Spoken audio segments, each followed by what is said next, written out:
Thank you for tuning in to another edition of the Vulcan Report. This is the Vulcan Report for September the 3rd, Friday. Alright, Thursday's trading was quite active as we got follow through on the rally from the previous day. Right now you're looking at a chart of the gold spot. We have a bot check, as you can see here. You see this red arrow right here, the PPT sign going across it. We did have some bot activity today active in gold. We also had picked up bot activity in gold on August the 27th and again on August the 30th. You also notice that we had two pulse waves back to back in gold, and that led us to a new high that we had hit here at the 1254.82 level. So the market is a well-established bullish trend, as you can see right now, but this bot activity has me a little concerned to the future upside of this move. It is possible that prices will start to pull back, and as they do, we could pull back as deep and as far as down here to the 1190 range, and maybe even for a brief period of time break this support down here at 1156. So gold has me a little concerned right now. I don't know what's going on. I can just tell you what I'm seeing. We got a bot check, 3 bot checks in a row in the last 5 trading periods. That's a lot of bot activity. So someone or something is operating. Okay, the trend is still bullish, and as for momentum, we have a pulse scan reading of 37, and that is bullish but not in overbought territory. We still have further upside to go, so a lot higher, a lot more upside potential to go before we hit that negative 30. Positive 39 on the swing VIX. So definitely trade with caution here in the gold. Right now, again, gold is in play to the downside based on this bot activity. We could get another explosion to take out the 1265 high, but with this bot activity, who's to say? Okay, turning our focus now to silver spot. Silver bot hit a pulse scan reading of 39 today, and that is an overbought condition, showing that the market is poised to get ready to pull back. And you see this white candle here, so definitely want to be careful here. If you're long, if you caught the pulse wave back here, you're probably going to want to go ahead and move your stop in the silver. I put my stop around 1930. Okay, that should lock you in some decent gains. If the market's going to pull back, it'll stop you out with your profit. You won't look stupid. So go ahead and move that stop and lock in some profit on the gold spot. We are bullish, but we could pull back at least to the blue line here, and maybe even this red line. A pullback to that degree could possibly put us back into the Kumo cloud, and we're looking at a price somewhere between 1803 and 1831 respectively. So that's a full buck from where we are. That's a massive pullback for silver moving a buck. Alright, so trade cautiously. Alright, switching our attention now to bonds. Looking at the TLT. Bonds have just been on fire. Notice this pullback here. Okay, now we did get bot checks on the 19th, and we got another bot check on the 24th. Those bot checks were negative, and you saw that prices soon followed suit to the downside. Okay, and we broke the support pulse wave. So this is an interesting one.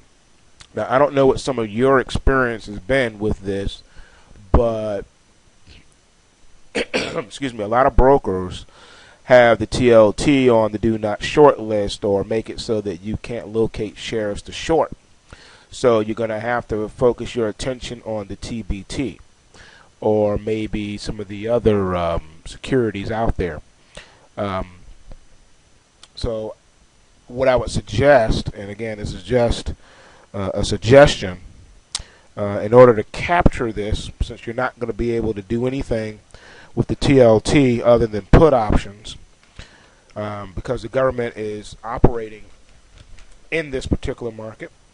An alternative would be the how about the TMV? That's Tango Marvin Victor. That is the 3-time short. That's probably your best bet for now. Yeah. So let's take a look at that and see what's up. All right. Looking at the TBT, which is the ultra short Dow here, the ProShares ultra short. You can see that we had bot activity, bot check activity here in this security as well. We had the last bot activity was on the 24th, and then we had bot activity operating in this particular market as of today. This market has been in a bearish downtrend, as you can see. A further note, we did get severely extended to the downside, okay? Negative plus 40s all the way. And then finally, the market broke out of that cycle. The next target here that we're looking at is probably going to be around, I want to say, the $33.76 range. That's this red line here. That's where it wants to go. Okay, this is where it wants to go. All right. Another thing to make note of on how they manipulate the bond market. You see these bot checks here. See this green arrow here, and this green arrow here. It did eventually push the market up, but then it only pulled back down and collapsed. So it was a temporary thing. This bot check here, obviously, whatever they were doing, either it was a failure, and the market collapsed, or it was a head fake, psych out, because that's what they wanted to do. I will just say this: when it comes to the bonds, you really have to tread lightly, because the bonds are heavily manipulated by the Fed. Okay, they don't want the bond prices to fall, but so much. As much as they can help it. Okay, they're going to continue to pump liquidity into that. So you have to understand that sometimes the technicals just are not going to make sense with the bonds. All right, so you have to, trade at your own risk, so to speak. But this security here did break out of its pulse wave, which is good. The last pulse wave was at 3203, and we actually got to 3240 today, so we closed around 3196. So the low of the day is 3171. Only thing you can do to protect yourself would be to put your stop, move that stop, move it tight, move it from the 30.02 to the 31, maybe 65. All right, so if the bonds are going to strengthen tomorrow, then you can at least just go ahead and let this thing stop you out without getting hurt. Because this particular security is due to gap. See how we gap down, gap up, gap down, all these gaps, just gapping away. And you don't need that in your life. All right, now let's take a look at the TMV, the 3 times inverse ETF, and see if we can get more bang for our buck on this one. Got to be a way to short these bonds, right? All right, here's your TMV. It broke out also. Its pulse wave was at $35.13 a share, and we actually broke out on that. We hit $35.50 a share today. So again, then we closed at 35.03. So again, this one pretty much moves like the TBT. Supposedly, you get more bang for your buck, but you know how that goes. So again, the target for this one, or immediate resistance, I should say, is probably going to be around the, I want to say somewhere probably around the $38.25 range, up to this this red line right here. Okay. So when you get to the K line, then you'll hit your first resistance, and then the market from there is going to try to run back up to at least 42.28. That's a huge run, and if the bonds are going to continue to pull back, then you should get back into the Kumo cloud. So that's the direction. And we got a bot check. You see the green arrow here? So we have to watch that as well. All right, taking a look now at the S&P 500. The ticker symbol is SPY, SPY. Really good movement here. We did break out of that pulse wave, that 106.97 pulse wave, and as you can see here, we're marching toward the 110. Like I told you, that we'll march toward that 110 mark. We got above the red line here, which was the first line of resistance, and now the market's going to keep rallying on from here. So we could expect for this the saga to continue.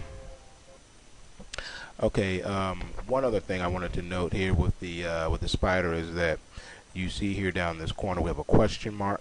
We're coming out of a bearish position now into neutral, so we are hopefully that we can get some follow through tomorrow after that jobs number.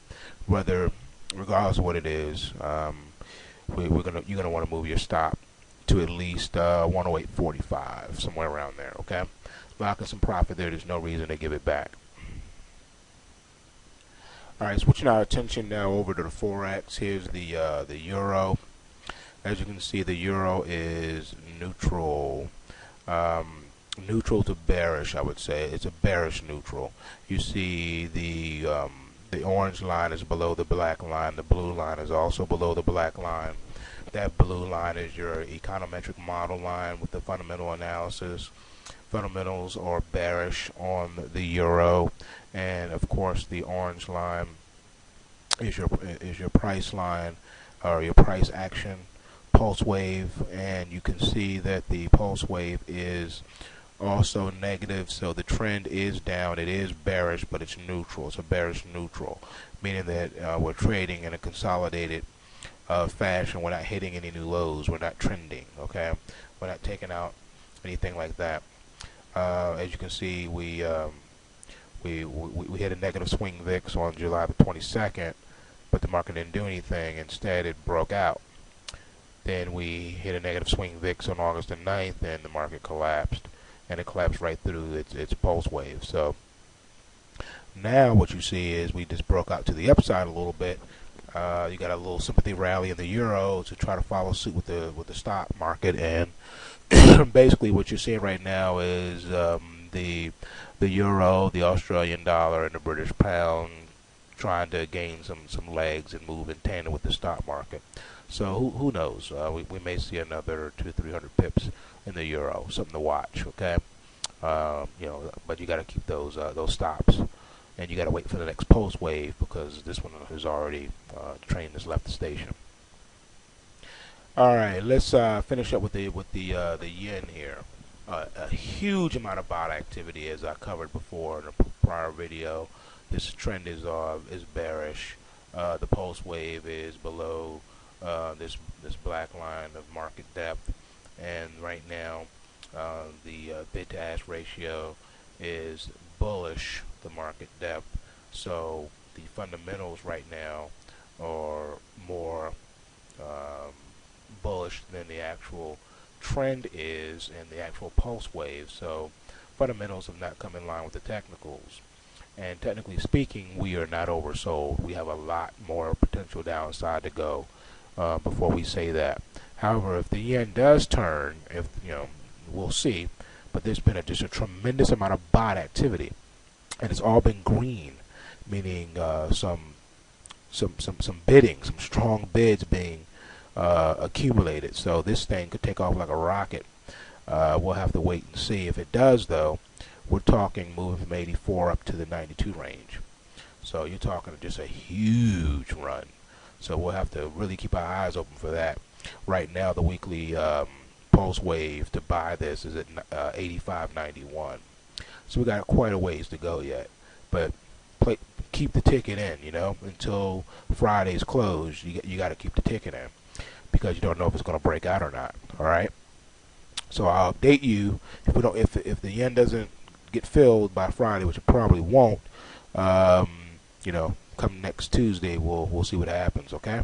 But that's it. Take what you can. Give nothing back.